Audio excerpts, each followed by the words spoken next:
You found index funds. You did the research. You know you're supposed to invest in them, and then you hit this wall. VOO or VTI? VOO or VTI?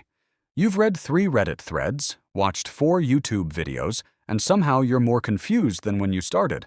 One person says VOO is all you need, another says VTI is more diversified, someone else says it literally doesn't matter, and now you're paralyzed.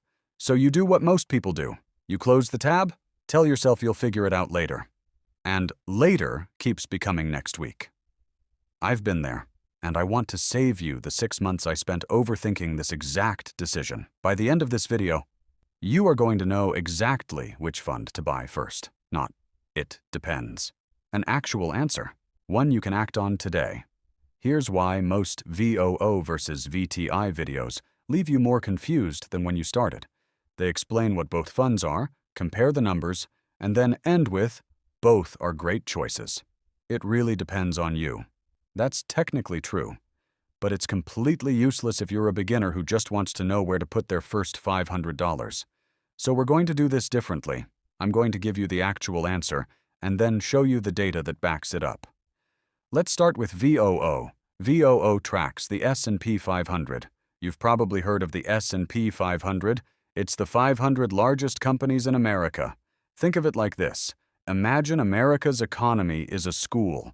The S&P 500 is the top 500 students, the ones consistently getting the best grades, earning the most, leading their fields. When you buy VOO, you're buying a tiny piece of all 500 of those companies at once. Apple goes up, you benefit. Microsoft grows, you benefit. Even if one company crashes, you've got 499 others holding you up. VOO's expense ratio, the annual fee Vanguard charges you, is 0.03%. That means for every $10,000 you invest, you pay Vanguard $3 a year. $3. That's less than a coffee. Now, VTI tracks the total U.S. stock market, not just the top 500, every publicly traded company in America. That's roughly 3,600 companies.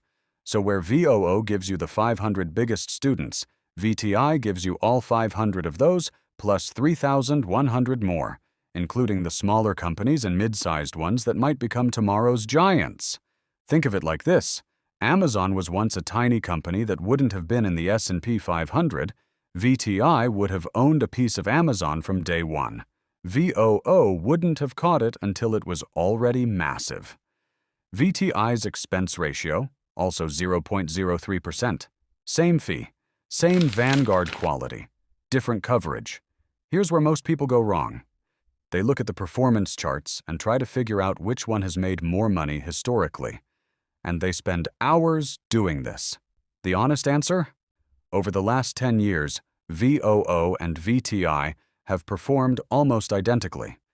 The difference in annual returns is usually less than 0.2%. On a $10,000 investment over 10 years, that 0.2% difference amounts to roughly $200. Total. Over a decade, that's $20 a year. So if you've been agonizing over which one performs better, stop. That's not the question. The question is which one is right for where you are right now. The real difference between VOO and VTI comes down to one thing: how much exposure you want to smaller companies. VOO gives you the 500 biggest, most stable, most established companies. These are the companies that have already proven themselves.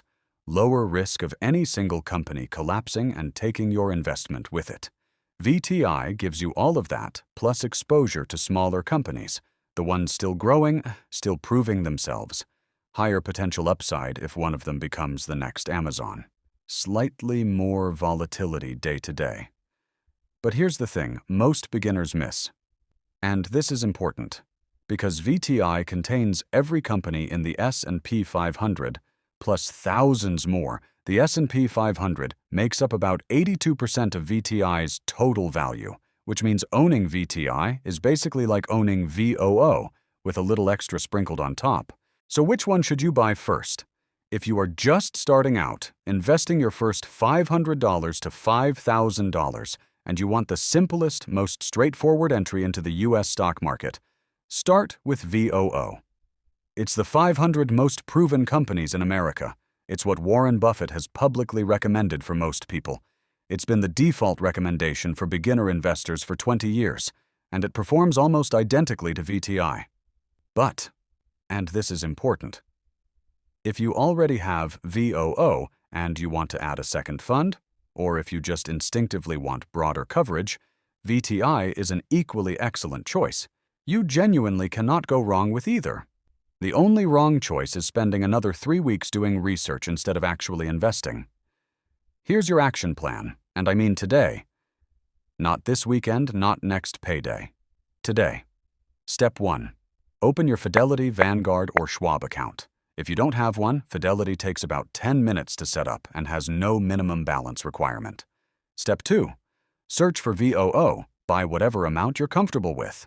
Even $50 is a real start. This isn't about the amount, it's about building the habit.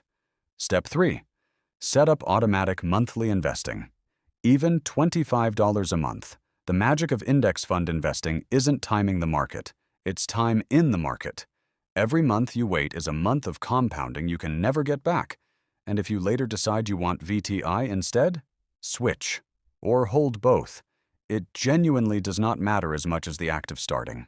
Look, the reason VOO versus VTI feels so complicated is because finance content is designed to make you feel like you need to know more before you act. You don't.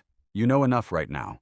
VOO or VTI, either one puts you miles ahead of the person who spent another month researching instead of buying. If you want to go deeper, the next video you should watch is how I broke down Roth IRA versus 401k. Because once you've picked your index fund, the account you hold it in matters just as much as the fund itself. If this video helped you finally make a decision, that's what this channel is for. See you in the next one.